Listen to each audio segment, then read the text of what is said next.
right now. Elaine, thank you so much for coming on to Venture with Grace. Thanks for having me, Grace.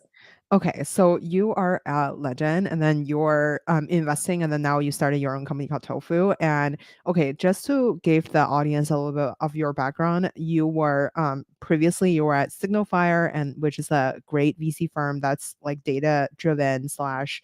It's basically you guys are running it like a startup yourself. There's an operating part, there is the talent agency, there is basically all in one VC firm, and then before that you were in product marketing.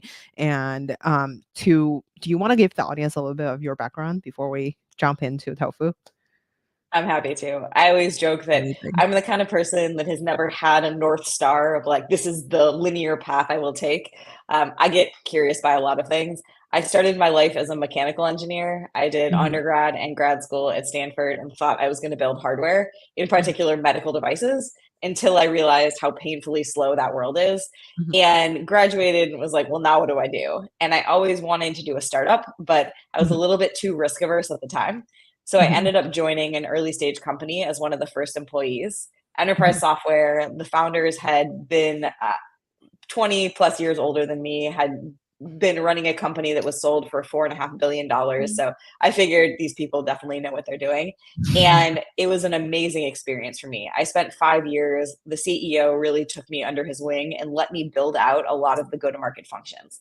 And I loved it. I liked being that connective tissue between the customers and the market, and then the product and engineering teams. And I'm super extroverted. I really like understanding customers and working with them. mhm, And at the same time, I had started doing a lot of what people at the time started referring to as growth hacking. It's like early days of that. And other CEOs and founders kept coming to me asking me to help them with a lot of the growth tactics. And so it spun into this little side hustle consulting business. And we had raised about $75 million, mostly from Andreessen Horowitz. And they started introducing me to portfolio companies to help with their go to market. And through that, I started to meet other VCs and work with their portfolios, which led me to SignalFire.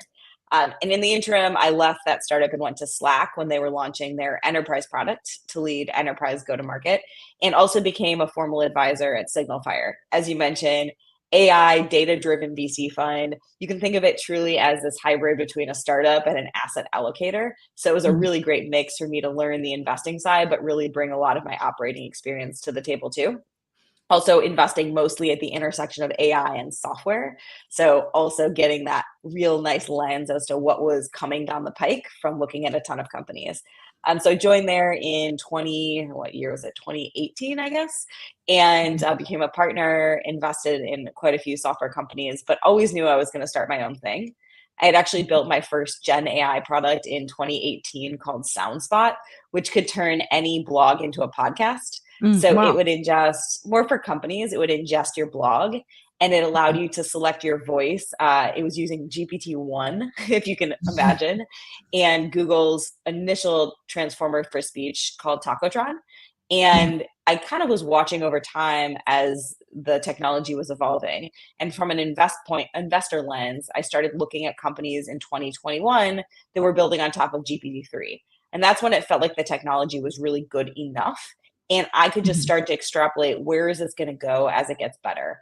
And I had kind of pitched Tofu as an incubation to the firm. And when I realized I couldn't let go of the idea, and I also had the co-founders that I wanted to build a company with who are also, thinking about the same idea, we Mhm. decided we had to go do it. It was that big of an opportunity. Totally. Okay, so by the way, hi Jovan. I wanted to say hi to the audience.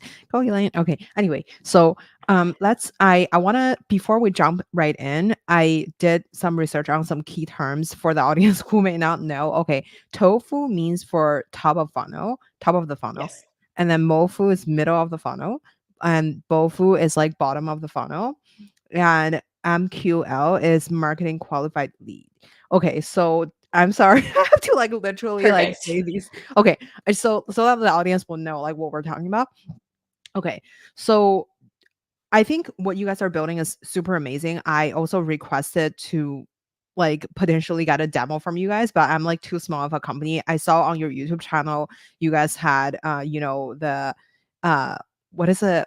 so you guys have a lot of like CRO or like CMO on top of like your YouTube channel, who I assume they're like potential clients of the company or are existing client of the company. And what you guys are building is essentially a one-stop shop for like the startups who are trying to market their company, from landing page, the keywords using on their landing page, to like a tailored marketing promotional material. You guys can all kind of like generate using this tool. And I was personally really excited about the product that's you guys can kind of like turn one piece of content into multiple piece of content. And I really want to do I really want to use that. I just want to like turn these podcasts into like whatever you just mentioned about the tool you're building, to turn blog into a podcast. I want to do the opposite, to turn like a podcast into a blog instead of like going through transcript. But anyway, so I will let you talk about what Tofu is, and then what problem they're solving, and then we're gonna dive into how AI will change marketing. Anyway, keep going. Sorry.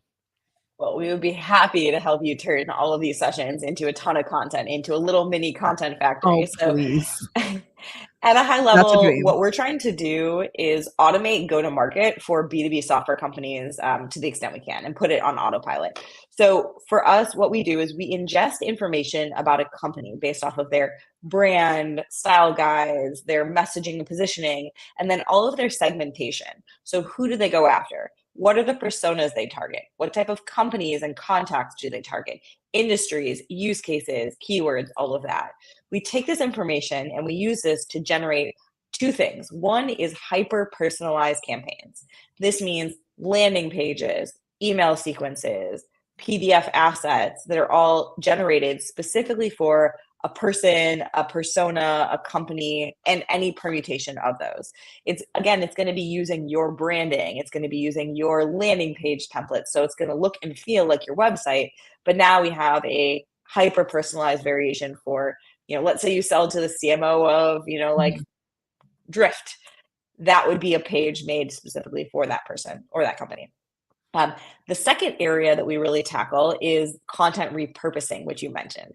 We can ingest any form of resource. This could be a transcript from a podcast or a webinar.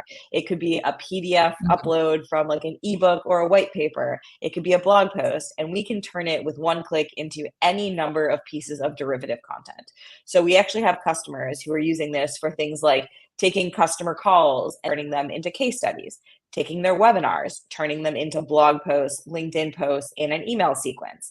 You can do this literally just by telling us what you want to derive. Now, the cool thing is, it's still going to be in your voice. It's still going to be using your core messaging, because we have something called the playbook, which is our AI knowledge graph that we build uniquely for each company so that the model has the output that sounds and looks like you.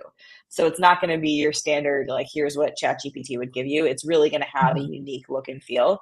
We also optimize everything for the channel. So if you told us to take, this session we're doing today and generate 2 LinkedIn posts for you, it's going to Oh use my best god. practices for LinkedIn. This is what I do with Mhm. my AMAs, by the way. It will generate trending hashtags depending on what we talked about.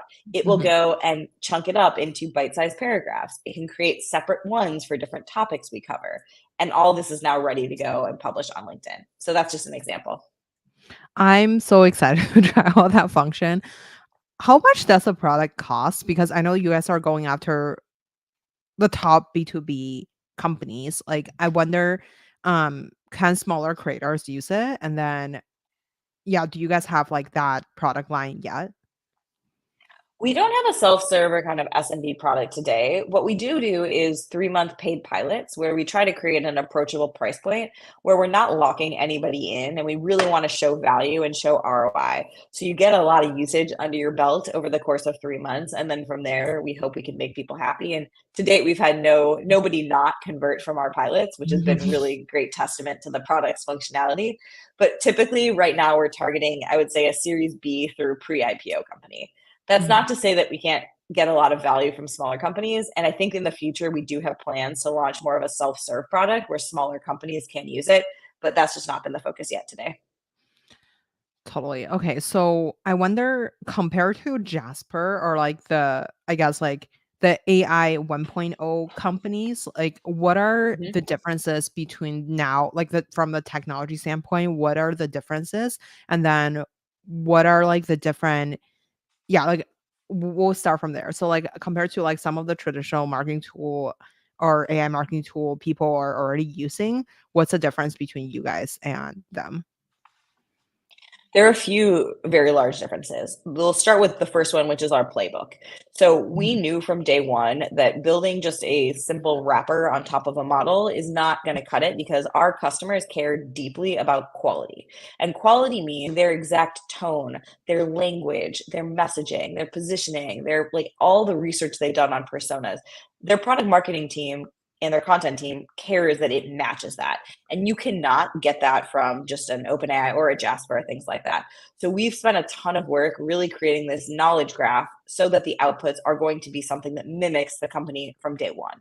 And that's really, really important for our customers. Second thing is that we don't just generate text, we generate HTML. So we build landing pages, we build HTML marketing emails, we generate PDFs. So we can do ebooks, one pagers, case studies, brochures. And then we can also do things like sequences. So your email sequence, sequence of LinkedIn posts. We don't just generate all of these types of content, we actually do the full end-to-end execution. So we integrate with all your marketing automation and CRM tools. So we can integrate with HubSpot, Marketo, Salesforce, and via that, things like Outreach, SalesLoft, whatever you're using. And we create the content, we push it and execute it in those tools. We then collect the data and feed it back, and we can then feed it into our model so that the model is constantly improving. And we can really optimize around your core KPIs. So we measure ourselves against your email open rates, click-through rates, time on landing page, form fills, opportunities generated, revenue, in addition to all the time savings with the repurposing.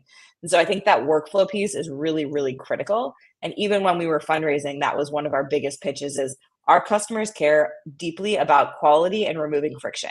And so we nailed the quality piece with the playbook. And also we have this concept of preset instructions where there still is a lot of massaging that needs to happen with these custom instructions that you give the model, because we can only bake in so many assumptions into how we build the product. But now we can save it where it's just a pick list of here's the instructions that company X uses when they create content. So that piece has been great from a quality perspective. And then that workflow piece is really, really important. Over time, because we're collecting data on how all these assets are performing, because we do the execution, now we're going to have proprietary data that will help companies figure out who should they be targeting, with what message, on what platform, at what time.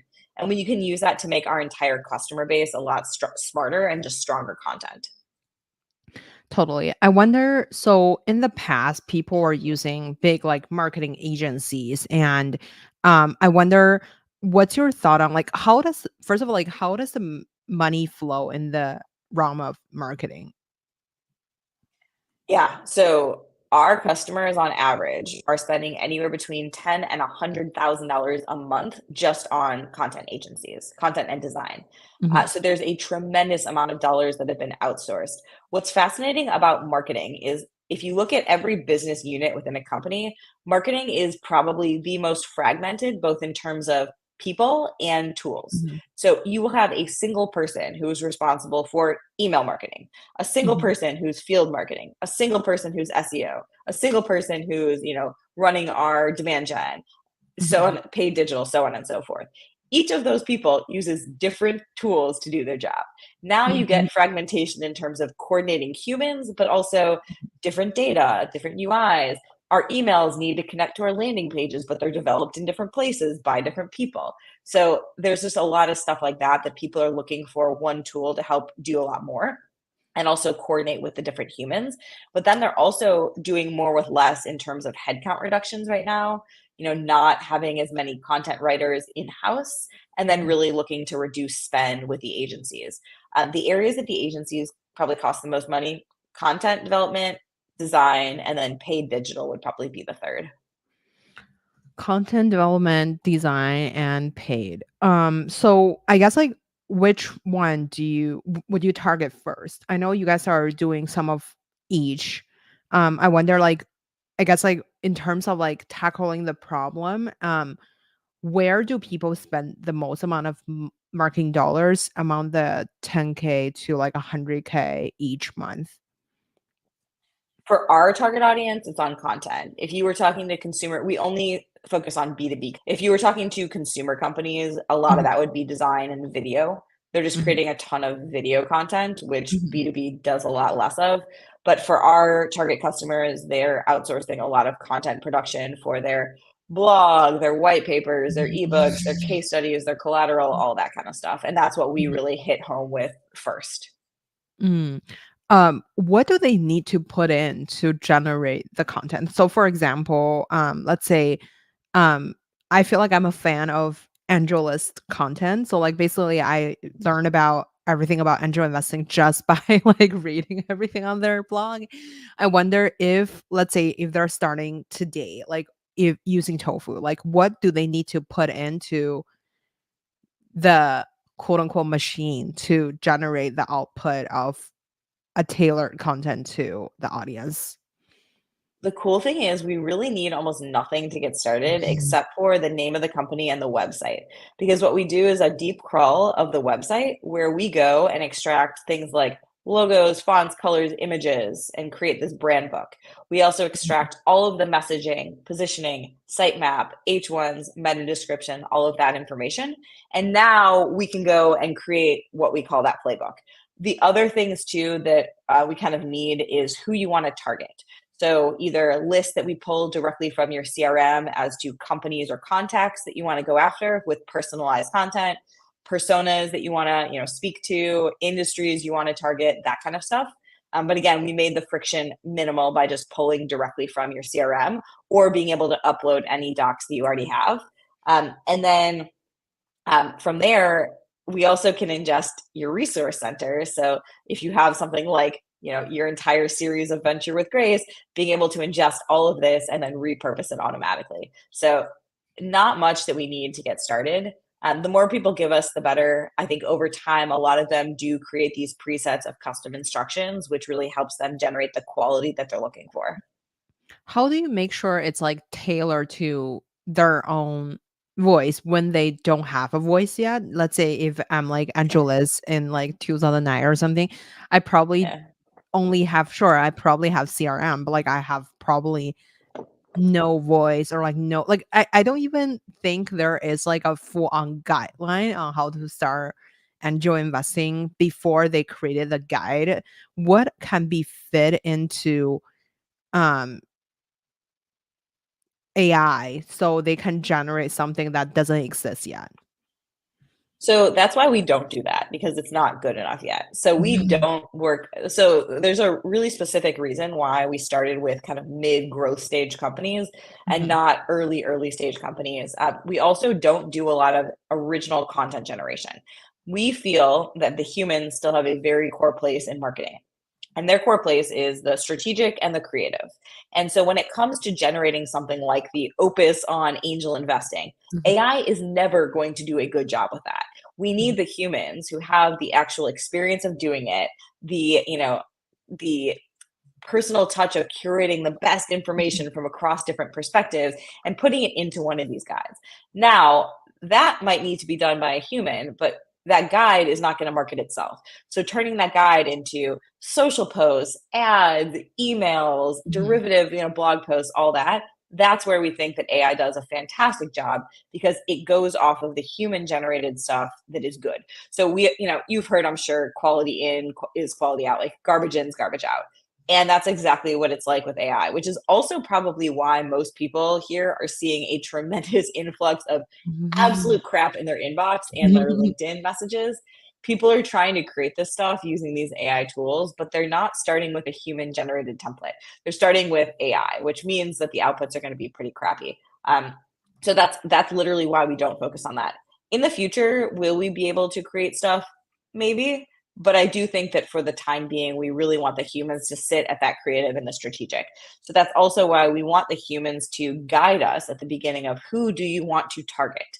Now, we can use data to inform, are there opportunities you're missing? Are there segments that are better performing than others? But I think the humans still need to create the KPIs around here's what we're optimizing for, and here's the strategy we want our company to take.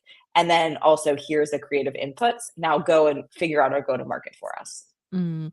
So, since, like, right now, I feel like a lot of the a lot of the marketers are I feel like they're slowly become like a prompt engineer because of these like different things they have to like to type in to get get into different results.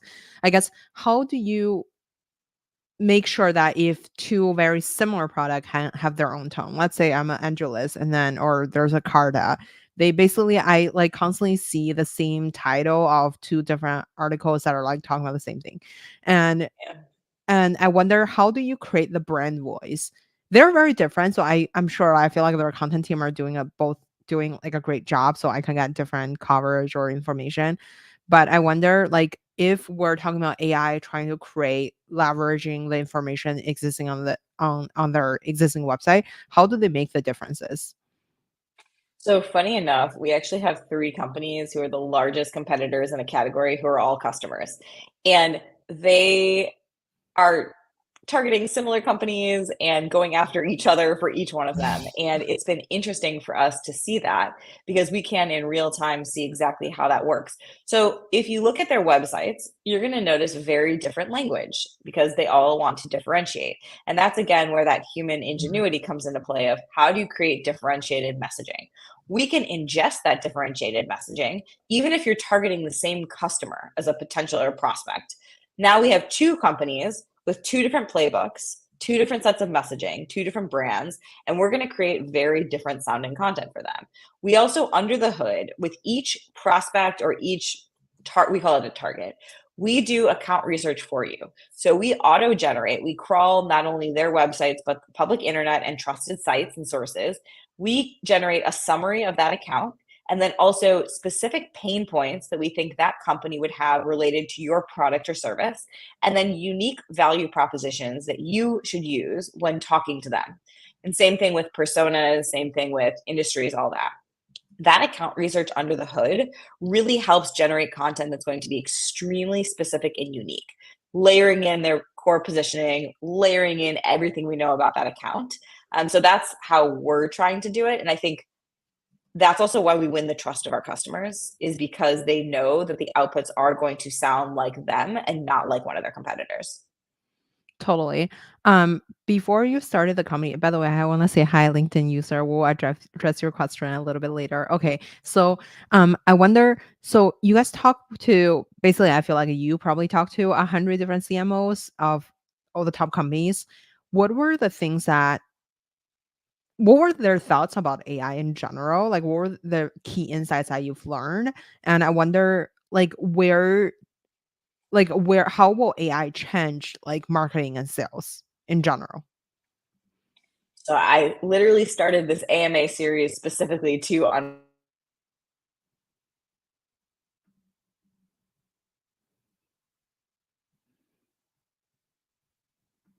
and headcount, and just the way that they think about channel mix and content. So before we started Tofu, me and my co-founder sat down with 50 CMOs, mostly CMOs or VPs of marketing. We asked a bunch of questions and we showed a bunch of just design mocks before we ever built Mhm. anything. And we had a matrix that we used where we were identifying how acute is this pain? How much is there, like a willingness and ability to pay? How ubiquitous is this? And then how much is it like what percentage of their overall marketing program or spend is it? And we mapped this out across 50 with all these different features and all these different elements that we would want to build into product. And we then discovered that the 2 most acute things were this personalization at scale and then the repurposing content, really just generating a lot of content. And there was both acuteness of pain, everyone had the same pain point. They were doing layoffs, so they had, or, headcount freezes, so they couldn't hire more people, but they still had really lofty goals in terms of both, marketing qualified leads, like you mentioned, but also content generation. So that's where we focused our efforts in building our MVP. What I'm hearing from CMOs, everyone is trying to figure out their AI strategy. It is still very early. I think this is going to be the year where we start to see a bifurcation between the teams that do embrace AI and the teams that don't. Um, I think that there is a spectrum of ways it's going to affect these different teams. One, I am convinced that marketing is going to own more and more of the funnel. So you mentioned tofu, mofu, bofu. Marketing typically owns tofu, some of MoFu. Sales, there's a handoff where it's MoFu and BoFu. And marketing can now actually go further and further down the stack. That's one of the reasons we call the company Tofu, is because we start at the top, and my co-founder always has this little image of a Pac-Man of like eating its way down the funnel. So now marketing can go and handle all the functionality that SDRs used to do, and all the functionality that the initial sales process used to handle within opportunities. At some point, there is a relationship that needs to be built, but that handoff to sales can happen further and further down. Tofu can also help with sales during that later stage process, and even in post sales on the CS side. Imagine creating custom onboarding docs, custom onboarding videos, custom, when there's new features or updates, being able to do it hyper personalized to each one of your customers. That's a pretty amazing thing too. So we're seeing that shift in terms of marketing owning more of the funnel, and also kind of the role of an SDR, BDR either changing or going away, and having salespeople be more focused on the relationships and closing. Headcount. So teams can do more with less. And I think that's where everyone is looking for AI to help them is, hey, we can't hire more people, or we've had to reduce headcount by 20%. We're trying to cut our agency spend by 50%. We need to still do as much or more, but with less. So fewer people, fewer tools, less budget. AI can be extremely helpful there. And then I think that personalization at scale. AI does a really, really good job of creating content that is hyper personalized. And that's something that converts better. You want to talk to your customers in the way that they want to be spoken to. And in the reality, of your addressable market, 90% of them are not ready to buy right now. So how do you find those 10% and speak to those 10% in a way that is going to get their attention, and go through every phase of awareness, education, interest, and ultimately conversion? Totally. I was looking at, you listed, like, when you were at SignalFire, you listed about a bunch of like popular AI marketing tools, right? So like, what would be, selfishly, I'm asking as like a small company founder or like a creator. So what would you say should be in the creator AI stack right now to marketing your, let's say you have a course, or you have something or like a mastermind group or something that you're trying to sell? What would be, let's say, 3 essential tool that to help you grow your business? I will say for the last year, I've been so focused on Tofu that I might not be up to date on all the best tools, but I can give you categories. So one, if you're generating content like video, having Mhm. a tool that is going to go extract the best pieces of that video in short form clips, really important. So now you can repurpose that across channels. The repurposing stuff in general. How can I take one asset and 1 hour of my time and turn it into something that would have taken 30, 40 hours of my time? So whether it's taking this transcript and turning it into a blog post, 4 LinkedIn posts, an ad campaign, all of that, I would say Mhm. that is pretty important. And then it kind of depends on your goal. So if your goal is to, get more viewers or a different audience, there are some of these tools that are kind of helping optimize audience generation. I'm not as familiar with those. I'm not really, as much as I create content, I never consider myself a creator. I don't know why. I used to do a podcast. I still do a bunch of Mhm. AMAs and all that, but I think that those would be some of the tools I would look into. Thank you so much. And I will also check out like Ad Creative AI. So like, I was just looking at this article. I feel like there's a lot of like interesting tools I'm definitely gonna check out. And I wonder, okay, so you also list about like the risk of using AI for marketing. Can you elaborate on that? What are something that you feel like could be things that people should be concerned, like when they're trying new tools or implementing too fast? So I think there's a few. I mentioned multiple times already quality. I think that there is something to be said about the quality has to be good, otherwise it's not worth your time. I have gotten sucked into a few tools where I, test them out, being like, wow, this sounds amazing. It seems like magic. And then I go and look at the quality of the output and it's horrible. There's one in particular that I was excited about, and it was for SEO because we were Mhm. trying to own certain keywords, and it ingested this information. It even generated an image for me. And then I went and read Mhm. it, and it was it was unusable. And so I think that that's one thing that I think is a huge risk is it has to be high quality, on brand, trustworthy. I think right now we're in this phase. I keep joking that there's going to be 3 phases of AI. Right now we're in the trust building phase where humans do not trust AI for good reason. It Mhm. hallucinates. It's not good quality. It has problems. You don't want to, especially if you're a company, you do not want to do anything that's going to ever embarrass you or put your company at any form of risk. And so Mhm. making sure there's that trust level. As you go to larger enterprises, they're very worried about this and they're very worried about data leakage. So, are you collecting proprietary data? Is this going to training AI models? Is this going to somehow come and surface to our competitors? Are they going to be able to do a search to know who are our biggest customers and how much are they paying us because you have access to our CRM? So, I think that data leakage is a very real risk. And then I think, less of a risk. It's more just natural evolution of tech. But what jobs is this going to change? I'm not really using the term remove because I don't think it's going to like remove things. It's going to alter a lot of ways that teams function and what people need to spend their time doing. And I think certain functions are going to have to adapt, and Mhm. certain functions are going to be a little bit more uh, obsolete sooner. Mhm. But those are kind of the biggest risks today. I would say, like, the number one most obvious one, though, is just the quality piece.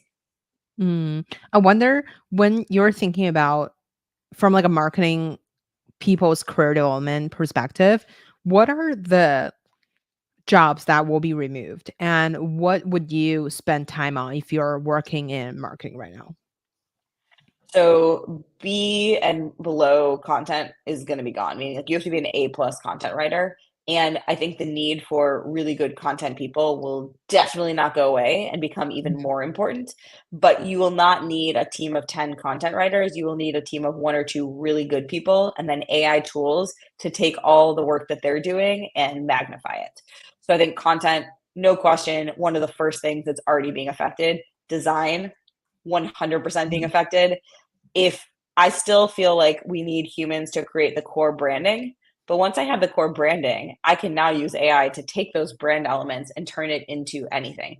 Turn it into a slide deck template, turn it into a landing page, turn it into an ad unit, turn it into a blog hero image. So I think that that's also an area where there's going to be a lot of reduction. And also, the nice thing about it for both of those functions is now the people get to focus on the fun work. They're not spending their time creating 18 versions of the same ad with different dimensions. Like, that is not fun work for anybody. Mhm. Same thing with like a content person does not want to take this amazing ebook they wrote and write 16 LinkedIn posts from it. That's not Oh fun my work. god, And describing my life. But anyway. right? Yeah, So I sorry. think we're enabling teams to focus on people to focus on the more rewarding work in general. I think the SDR BDR function kind of goes away completely. I think AEs really can focus on the things that make them good, which is relationships and closing. I think they can focus a lot less on generating a deck, like a deck for a specific prospect or a one pager or a value assessment or whatever. That again, I think marketing will own and AI tools will generate that. What else? It just acts as a force multiplier for every function. I think also we will start to see leaders really need to have specific strategies around AI and how they infuse AI throughout the team. And I think companies, when they hire in a CMO or a VP of marketing, they will be looking specifically for people who know how to do this. Mm. What is the solution for like from a so what are the AI solution look like for different companies? So this morning we also had the Phil CTO of Scale came on the show. So he was talking about like how Scale is helping different company to come up with like tailored AI solutions. But I feel like for marketing focus, like B2B company is very different from like, if you are a traditional industry trying to create like AI solution for them. I wonder what are the unique things that in B2B series B level and above company have as a pain point in marketing that's very different than like the traditional companies. And then like from like beside marketing, what should they be doing to implement AI to improve their solution or improve their company? So the companies we target, they have a few very consistent pain points. Mhm. One is when you're at that hyper growth phase, it is all about growth. I mean, essentially, it's all Mhm. generating more top of funnel, more conversion, more revenue, more customers, and showing that momentum and scale. And to do that, each team has pretty intense metrics and milestones put on them without being able to go and throw human bodies at the problem. And so I think that's where it starts, is really that whole do more with less thing. Now, ABM, or account based marketing, has been around for a decade. It's not a new category. But when most people talk about ABM, they are actually not talking about one to one, I am marketing to this account or this Mhm. person or this persona. They're talking about broad one to many. It's like our ABM strategy is taking all healthcare companies that are in the Mhm. Southwest, and that is our Mhm. segment. Whereas we think of that as a joke, like that's not ABM, that's broad segmentation. ABM is no, Dignity Health in Northern California, and we're specifically talking to the chief medical director. Like that is true ABM. And everyone has always wanted to do that level of personalization. It just never was possible before. So I think that's one area where we just see just so much opportunity. Um, and I think, again, the other one is just content is still king. People know that content does produce a lot of results, and it has to be across different channels. There is no single channel strategy that typically works for companies. They do omni-channel. And so creating purpose-built stuff across different channels is a challenge. Um, you know, there's also an element of speed and also maturity, meaning one of the reasons we don't work with very, very small companies typically is we still need them to have some kind of brand and some kind of messaging done. They need to have a website that reflects the language and positioning they want to use. If they don't have that in place, it's hard for our tool to have the same impact. Versus even a Series B company, they have a brand, they have a robust website, they know who they're targeting. They just need to scale those efforts. And then when you start to get into the very, very large companies, what's been fascinating is we've had many public companies who have been trying to pull us along and work with us. Right now, there's a conversation happening among large enterprises around what should they do and how do they combat some of the challenges and risks of AI. So we have seen many, many companies that are pulling together these, call it like an AI task group, where it's typically spearheaded by the people who are gatekeepers, like your CISO, your CIO, CFO, who either don't want, the data leakage problem or spend to get out of control. A lot of them are locking down access to most AI tools until they have figured out their strategy and their approval process. And so I think my strategy here is wait for them to figure out how they want to buy AI tools, and then once they're ready, we will comply with whatever they want. But I don't need to be part of that lengthy process of them figuring it out. Oh my God. Speaking of, I feel like I can totally imagine there's, yeah, as you mentioned, like they're the gatekeepers, and I feel like adopting AI into big company could be a really lengthy process. Um, I saw one of the LinkedIn users' question is how easily your tool integrate with CRMs like Salesforce and HubSpot, Zoho, etc. I know you guys integrate with HubSpot at least. I think Salesforce We too. I do. saw it on the demo. Yeah. We have direct integrations into HubSpot, Marketo, Salesforce. What we do is we both pull and push data. So it's a one-click integration, literally. It's that easy. And from there, we get access to all the data so we can pull lists. So let's say you wanted to create a target list of your, top mid-market software companies you want to go after in Q1. We can pull that list directly from Salesforce, HubSpot, Marketo, and then we push data back to those systems. So we create emails that go out to individuals through those systems. We create landing pages that get hosted in those systems. And then we create all the campaigns and the data. So very, very tightly integrated with your tools. When I mean, I want to switch the subject a little bit. So, like, you also work in investing at SignalFire, and I wonder, like, what are some lessons that you feel like you took away to help you run your current business? So many, and I always joke, I'm like, I have so much. I'm glad that I waited longer than I initially thought I would to start a company, because I got to see so many companies and so many industries through the Mhm. investing landscape to see what works well and what doesn't. what are the traits of the best founders? What are the, the tools and the tactics and the things that they do and they use that are successful versus not? So I think that was extremely impactful for me. Also, just getting to know a few things. One, which I tell every founder, market matters. You could have an amazing product and an amazing team in a bad market, and you will still have a failed company. You will have a mediocre product and a mediocre team in an excellent market, and you can still have a good exit. So market above all matters a ton. Team matters a lot too. So for me, I knew that I did not want to be a solo founder. I've seen it work sometimes, but I think it's very, very, very hard. And so having two co-founders has been even better because now we each have extremely similar communication styles, speed of execution, overall just kind of like experience and intelligence, but we have completely different skill sets. So being able to divide a company, which has so many things that need to get done, into 3 buckets and each have our own ownership, but also each have really good communication has been amazing in terms of speed and building our company. We also made the decision to co-locate. So 3 days a week we're in an office and only hire in the Bay Area, which I think also has made us move a lot faster. So the other thing is just speed of learning and speed of execution has been one thing I've seen on the VC side of what makes a company successful. There's been numerous categories. I don't want to throw any companies under the bus, but there have been numerous categories where one company seems like the clear winner, and then new entrants come and eat their lunch. And a lot of that has to do with speed of learning, speed of execution, and how much you listen to your customers. And so I think for me, one of the things going into building Tofu is no sacred cows. There is nothing that we are married to right now that we will not change if the market pulls us in that direction. So really caring about our customers, really listening to them, really watching how they're using the product, what's hard, where they're falling down, what objections are we hearing, what are they asking for, and making sure we're mapping to that. I think we care about that first and foremost above all else.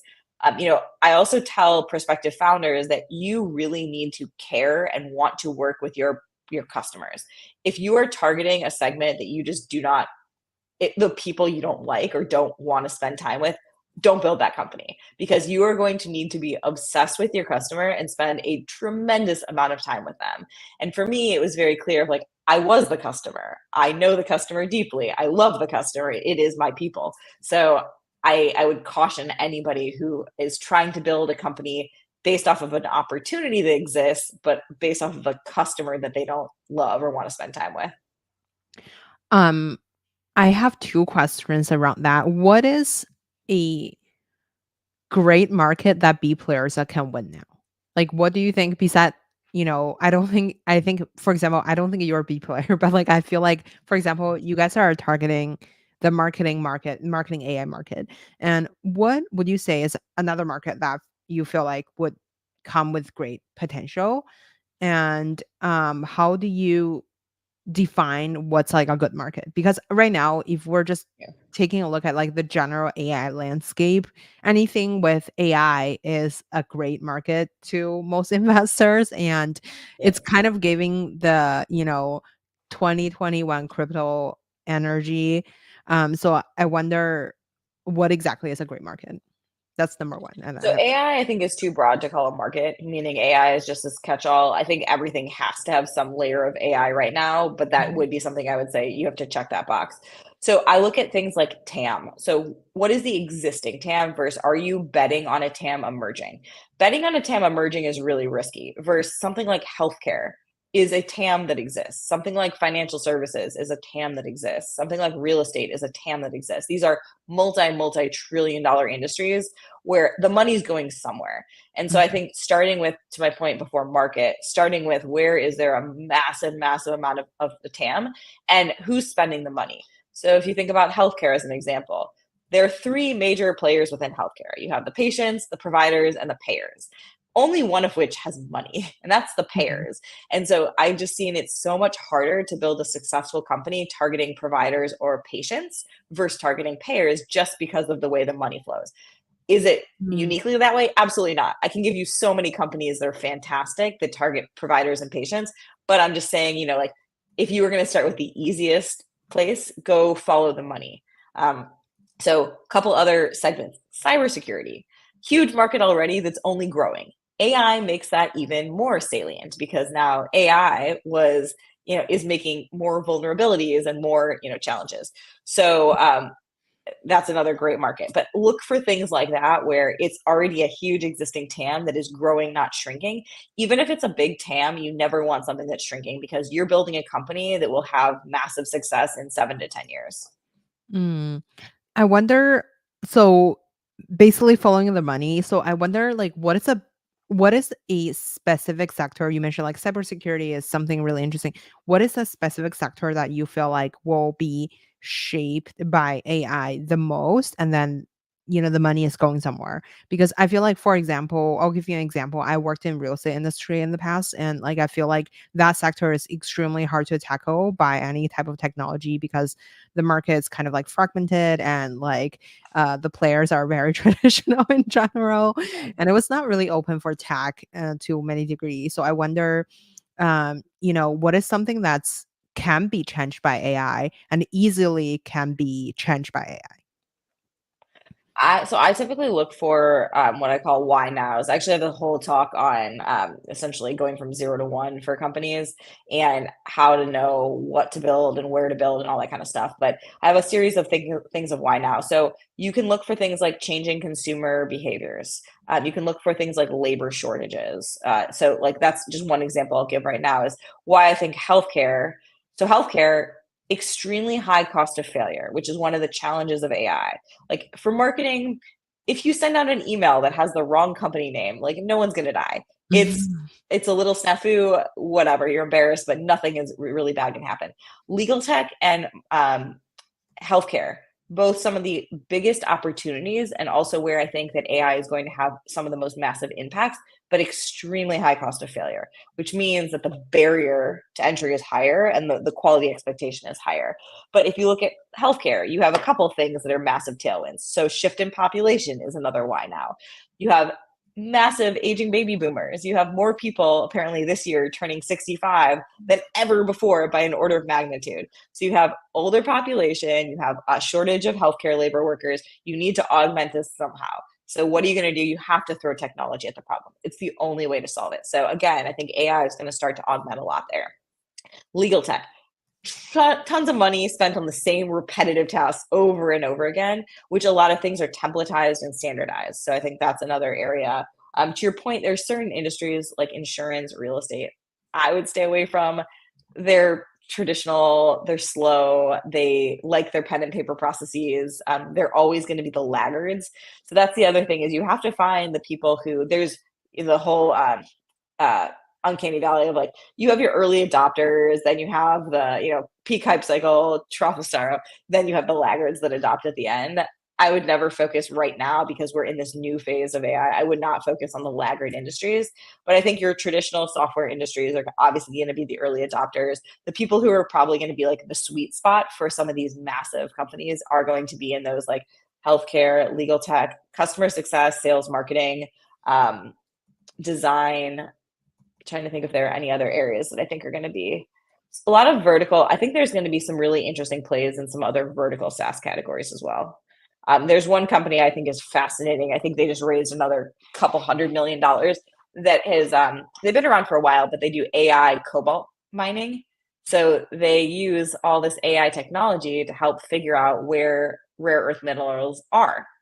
And if you think about first off, how much we rely on rare earth minerals for electric vehicles, for cell phones, for computers, for every piece of our technology. And historically, the way that they mine is literally just like humans go and dig up the earth and see what they can find, which is so ineffective. Oh So my I think god, stuff I'm like that sorry. is I really can't believe cool. Yeah, I can't believe that's like still the case. But anyway, keep going. Yeah. So I think some weird niche industries like that will also be massively affected. Those are the ones where you have to just be an industry insider though to build a strong company there. That's crazy. I wonder, like, when you're evaluating these deals, you have worked in marketing in the past, and then your co-founders are technical, and basically, you guys have a really well-rounded team. But most of the company or most of the very early stage startup I've seen are they don't have a really well-rounded market. Maybe they have a really strong technical mode, but they don't really have a person who is doing like the go-to-market strategy or like turning into a product. They're just slowly working on it until they get enough funding to potentially hire someone with like 10-year experience in XYZ company. So I wonder, if you're like writing angel checks, what are things that you would give, and then what are something that you would like leave behind? So like I guess like if you're in an imperfect world, like not every company can be like Tofu, everybody with the right experience, all that stuff. So um what would you keep as like the I quality that you're learned looking for in founders? I learned a really interesting lesson in my investing tenure, which is th- it. You could have amazing founders at certain things that don't matter for that company. Meaning, Mm, there was a couple companies I looked at, incredibly technical founders, so smart, so like in terms of their ability to build in the sector that was getting pretty crowded, but also very hot. Probably some of the best technical people out there. mhm, At the end of the day, though, the business they were building, the technology was not going to make them win. It was the distribution. And they did not know distribution. They didn't have proprietary access to the buyer. They mhm, hadn't done go to market before. And so I always had to ask myself, are these founders A plus at the thing that matters for this business? There would have been other companies that could have applied themselves or other sectors where they would have had the A plus skill sets that match to that mhm, business. And so I think that's the lens that I always look at is for this specific business, what will win? Sometimes it's tech, sometimes it's product, sometimes it's distribution, sometimes it's marketing. It can be different things. I think for us, we needed a mix for Tofu in particular of industry expertise and distribution and AI and technical expertise. Like those were the two buckets that were must haves for our space because again, it is going to get crowded. It already is. mhm, But that's the lens I always look at is do you have the right things for this specific business? Now, to your point, you can always augment over time. And so let's say that what you have to be excellent at is like AI experience for this business. You mhm, can always hire later your go to market team, your sales team, your whatever. But if the founding members don't have the mhm, things that are like what's going to win, that's a hard bet to make because I don't know how good they are at hiring. I have no experience seeing them do this before. I have mhm. no idea if they're going to be able to bring on somebody who's going to be like A plus at that function. So that's like first and foremost what I look for. I think also dynamic between the founders. So I mentioned before, for us, the things that made us work so well together is we have very similar forms of communication, speed of execution, and just goals and same phases of life too, which I don't know if that matters, but I think it's been helpful for Mhm. us. Um, that is important. I've seen every permutation of co-founder blow up. And I think a lot of that comes down to the things I mentioned of they communicate differently, speed of execution is different. Even if the skill sets are not necessarily perfectly complementary, the things I've seen that cause the most implosion is really around communication and speed of execution. Oh my god, I'm like literally taking notes. A speed of execution. I'm sorry, I'm like so so at taking notes. I need a notes app. But anyway, so I wonder, um, This is in being recorded. You can just use this and I know, right? AI can No, no, summarize like, it for I you. think I need to, like, make my brain, like, keep running, otherwise, I feel like I'm such a I don't know, I feel like I need to, like, be active listening, but anyway, I because I think what you said are, like, super like, these are really amazing insights, and I feel like I'm so, like, impressed by your ability to articulate it so well, because I feel like I've been internally thinking about some of these things, but I wouldn't be able to articulate as well. I saw that like basically I feel like you went through when you joined SignalFire, it was not really a thing yet. No, well, it was a thing, but like it was not as popular as Yeah. it is now. And then you kind of like go through this um startup journey within this VC fund itself. So I wonder, and then you grew from when you join as like principal or director of growth to eventually a partner and now a venture partner. I wonder what was your learning like in this firm, and then what are something that you feel like are um the lessons that you took to now, like, well, I already asked about like what were the I guess like the investing journey, or like what are the investing lessons, but also what are some like self-growth journey like for you, to what are some skills that you kind of like intentionally gained through working there? SignalFire is such a unique place. It's both, I mean, it really is truly one of the only, if the only VC I've seen that operates like a startup and just really takes in such a data-driven approach to everything, but also a collaborative, more team approach where there's internal functions that would be more like a startup than just an investment firm. But I think I learned a ton around how to evaluate markets and what makes a good company. A lot of the stuff I've already described, stuff like that that I never got as an operator. I am insatiably curious and I love learning about different sectors and different spaces. And so I think it was like a kid in a candy room of being able to go and learn about all these things and kind of just chase your own passions and excitement and let it see where it leads you. And I love people and I love founders and I love people who are just these visionaries that are pouring their heart and soul into build the next best company. And so it was just such an awesome experience to get to spend time with them. I also think that most people that go into VC truly do like to help. And I know there's like the whole meme of how can I be helpful? But Mhm. I derive a ton of value and being able to move the needle in some capacity. It was the same when I consulted. I wanted to be able to show my personal impact on that company on a weekly basis. And so for my portfolio companies or for any company that I had an interaction with, if I could move the needle, whether it was making an introduction to a potential hire, a potential customer, I have an entire database of outsourced resources for marketing. Like if you are a healthcare company that needs somebody that focuses on paid digital, I will match you to that Mhm. person. And things like that I think can really move the needle. And so I think being a good investor really does require you to be genuinely wanting to be helpful, but also to do the work to create the things where you can be helpful. I'm not good at a lot of things and I outsource that. I say, hey, I'm not your person. Let me triage you to the person who can actually help. But when I could help, being able to give my time, give my resources, or somehow make the matches, I think doing that, it comes back in spades. I think also Silicon Valley has such a pay it forward culture. And I got to taste that through my whole career. And I think for me, I am trying to keep paying it forward as much as I can. I always tell people that are young in their career that the best things that I ever did when I was, more junior was giving away my time for free because it built relationships. I learned a ton. It has just now come back in terms of favors I can ask for people who are in my camp. And, I just recommend people do that. Give your time away for free in the areas where you can help and in the areas where you've developed skills. Can I ask one last question? I want to be mindful of time. Okay. So the last Go for it. question is like, what do you think makes a VC firm win? Because right now I feel like I see marketing become a table stake. Like everyone's publishing blogs, podcasts, and like literally being everywhere all the time. But I feel like that's may not be like the right strategy to turn every VC firm into a Six and Z or something like. And I wonder, what do you think make a VC firm win in general? You can't do everything. I think people have to pick one area where they want to be really double down. And so, people take different tactics. Same thing with even being an investor of what makes good investors and what gets you proprietary deal flow.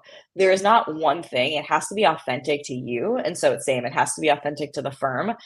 But you can't do all the things. So I've seen, if I take individual investors, some people do content and put themselves out there. Some people literally go to networking events 5 days a week. Some people, are insane engineers and are like in these engineering circles. Some people just talk to other VCs, and that's their entire deal flow is just talking to VCs. There's no one right way to do it. It has to be both authentic, but you have to really go and just go deep in one channel.